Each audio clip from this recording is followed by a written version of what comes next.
National highway authority, national highway authority, national highway authority, national highway authority, national highway authority, national highway authority. Nitin Gadkari से भी मेरी request है, प्रधानमंत्री से भी मेरी रिक्वेस्ट है कि वो हमारी बातें माने और हमें विश्वास दिलाएं, क्योंकि हम उनके खिलाफ ना जाएं, क्योंकि वो अच्छे लीडर हैं। इसलिए हमारी बातों को सुने और हमारी समस्या का समाधान करें। गडकरी है, मेरे को वो भी पता है, उन्होंने राज्यसभा और संसद सभा में जो एक बड़ी हिंदुस्तान की पार्लियामेंट है, वहां पे उन्होंने सब लोगों के बीच में बोला है, सब लोगों के बीच में बोला है कि ये हम 26 ग्रीन हाईवे निकाल रहे हैं।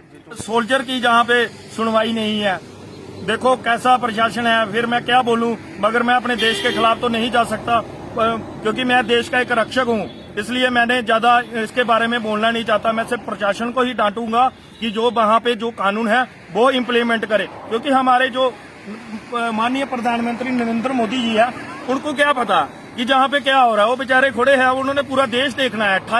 28 स्टेटें, एक बंदे के लिए घर संभालना मुश्किल होता है, जो 29 स्टेटें संभाल रहा है कोई आसान बात तो नहीं है। वो राजा आदमी है और राजा की तरह शासन कर रहा है। मगर मोदी जी से उन्होंने ही जिस स्कीमें चलाई हुई है, सबका साथ सबका विकास, अब उनको जब उनके कानों में ये रिपोर्ट जाएगी, वो मेरे को पक्का लगता है इन पर कार्रवाई करेंगे, इनको ठोकेंगे, क्योंकि इनको ठोकेंगे पक्का हो। ये जो हमारे इलाके में जो ये मशीनें लगा रहे हैं, अगर इन्होंने हमारी बिल्डिंग को हाथ लगाया, ठीक है, तो मैं इनको छोड़ूंगा नहीं। मैं इनको जहीं पर गूंद दूंगा, फूंका मिट्टी में तेल डाल के, जो मर्जी कर ले। भाई मेरे को 302 लगे या 307 लगे, भाई जो भी हो, मैं सजा भुगतने के लिए भी तैयार हूँ। मैं मर मिटूंगा अभी, क्योंकि मेरे को अभी ये ही जमीन मेरे पास थी, जमीन खरीदी थी, पूरी कमाई यहाँ पे लगा दी। और जहाँ पे हमारे पास जो अफेक्टेड फैमिलियां हैं, सरकार ने अलॉटमेंट की थी, वो सरकार के हमारा एक कानून है, जो लेस लैंड होती है उनको दी जाती है। उनका फिर वो जो जब उनको दे ही दी है तो उनकी हो गई, ये कैसे कह सकते हैं कि हमारी होगी। और उनका कंस्ट्रक्शन का जो इन्होंने वो बनाया है, मतलब कि रेट बनाया, वन टाइम बनाया, वन टाइम थोड़े बनेगा, उनका भी डबल में है, वो ओनरशिप है भाई, उनका राइट बन गया। आपने दी है, वो तो एक सरकार की तरफ से तोहफा था। जब हमारा जहाँ प्रशासन अब 370 और 35 ये टूट चुकी है, अब जहाँ के जो कानून अप्लाई, सेंटर कानून इम्प्लीमेंट हो रहा है, तो सेंटर कानून का इम्प्लीमेंट वो खड़े है कि अब वो अपना मतलब कि वन टाइम पेमेंट दे, क्योंकि वन टाइम पेमेंट इसलिए दे रहे हैं क्योंकि इनको कमाई हो रही है। क्योंकि ये जहां एडमिनिस्ट्रेशन भी इनके साथ मिला हुआ है, ये वहां से पैसा जो है सेक्शन करेंगे ज्यादा, वहां से जहां से इनको दिखाएंगे कम, वहां से लेंगे और अपनी जेब भरेंगे। ये 50 फुट कोई नहीं ले रहे हैं। इन्होंने मेरे को एकदम से इधर से 110 फीट ले ली, ठीक है। दूसरी चीज देखिए, अगर इन्होंने जमीन लेनी है, केस बाय केस देखना चाहिए था, जो कि एक डिस्ट्रिक्ट कलेक्टर की कमियां हैं। जो एक पब्लिक सर्वेंट है, उसको ये नहीं पता कि मेरी ड्यूटी क्या है, एक कलेक्टर की ड्यूटी, किस लिए उसको 2-2.5 लाख रुपया सरकार दे रही है। मेरे को तो लग रहा है वो प्रशासन के अधीन है। उसको मेरे को लग रहा है, जो उसको क्या पता, उसको भी ये पावर इम्प्लीमेंट करने के लिए मौका नहीं मिल रहा है। या तो उसकी शासन की कोई ऐसी वजह है जो उसको दादागिरी। मगर एक पब्लिक सर्वेंट में जब इसने पासिंग आउट परेड की होगी तो इसने कसम खाई होगी। आज वो कसम को भूल चुका है ये कलेक्टर, इसको वो कसम याद नहीं आ रही है। उस कसम जो तूने कसम खाई थी कि मेरे को जहाँ जाने का आदेश मिलेगा, मैं भारत के स्वतंत्र के प्रति मतलब मैं पूरा अधिकार जो भी मतलब मैं उनका पालन करूंगा। आज ये कलेक्टर साहब पालन क्यों नहीं करा? हम भूखे मर रहे हैं, मगर वो हमारी बात ही नहीं सुन रहा है। उनको बात सुनने के लिए जहाँ पर आना चाहिए था, पूछना चाहिए था। हम आज 10 दिन हो गए जहाँ पे भूखे मरते हुए, ये प्रशासन हमारी बात ही नहीं सुन रहा है। लैंड लेंगे, लैंड देंगे, चॉइस ऑफ एन्युटी और एम्प्लॉयमेंट, मतलब कि उनको एम्प्लॉयमेंट देंगे। अगर इनकी जमीन लेते हैं, इनको मतलब जो अफेक्टेड होते हैं, पूरी उम्र इनको मतलब कि पेमेंट लगेगी, घर बैठ के इनको तनख्वाह मिलेगी। मगर ये कुछ नहीं दे रहे हैं, इनका शोषण कर रहे हैं, इनका फंडामेंटल राइट का हनन हो रहा है, ये फंडामेंटल राइट का हनन हो रहा है, जो हमारा मतलब कि स्वतंत्रता शोषण हो रहा है, हमारा शोषण किया जा रहा है। क्या हमने सरपंच से बात की है ना, सरपंच साहब ने हमारा जहाँ से डेपुटेशन जो था वो भेज दिया है, ठीक है। मतलब अभी ये तो बिल्कुल भी कार्रवाई नहीं कर रहे हैं, ये तो देखने के लिए भी नहीं आ रहे हैं, पता नहीं क्या।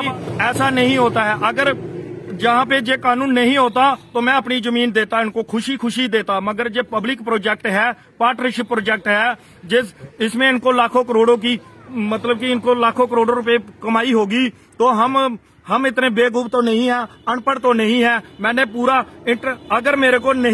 अगर मेरा शोषण किया गया तो मैं जहां से हाई कोर्ट से लेकर सुप्रीम कोर्ट से लेकर मैं इंटरनेशनल कोर्ट तक पहुंचूंगा, वो मेरे को पूरी प्रोसीडिंग पता है, कैसे पहुंचना है, कैसे जाना है, मैं पक्का जाऊंगा।